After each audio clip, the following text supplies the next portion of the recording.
but he's very regal. Is that your best British accent? I tried. Okay. And then he smacks him in the face with an egg. You hated that at the time. I loved it. I thought it was great. I hate the poetry behind all this. It is. But you say you hate that kind of stuff. The fact is, it always works. Like, we remember Bernard Hopkins, throwing the Puerto Rican flag down on the ground and stomping on it. Mike Tyson, Lennox Lewis. Mike Tyson bites Lennox Lewis's ankle in their press event. These things, even if they get downplayed by the British Boxing Board of Control and the state commissions here in the U.S., they work. They help sell a fight, and there's no doubt that incident probably sold 5,000-10,000 more tickets and probably will lead to 5,000-10,000 more pay-per-views or more. Yeah. And I think the king of that was Ricardo Mayorga. Every time Mayorga was the B-side of a fight, there was always some brawls, but people watched. And Mayorga wasn't a great fighter. He was always in pay-per-views. So I agree with you. This is going to be a massive hit, especially across the pond. But I got to give it to Conor Benn because he's only had 2 fights, through this entire thing. But he was banned from the UK. And it seems like for him to stay busy and keep doing what he's doing and get the paychecks and stay relevant, he has to be hated. He's despised the more that he tries to work.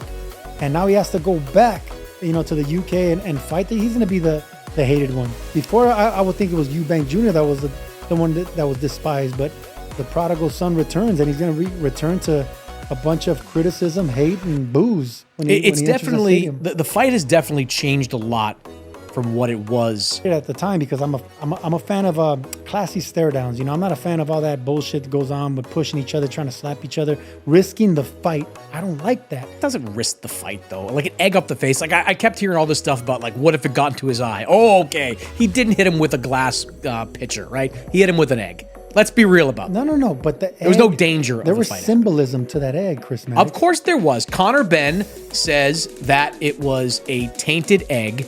Tainted eggs that caused his positive test for clomiphene. That's why Chris Eubank Jr. slapped him in the face with the egg. Sergio back in 2022, and Conor Benn's positive test is part of that. Chris Eubank's demeanor during the last couple of months is part of that. I mean, Chris Eubank Jr.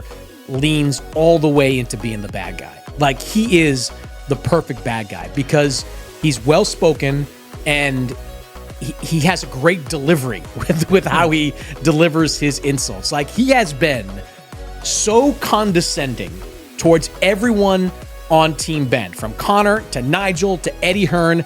He has been talking to them like they are lesser people.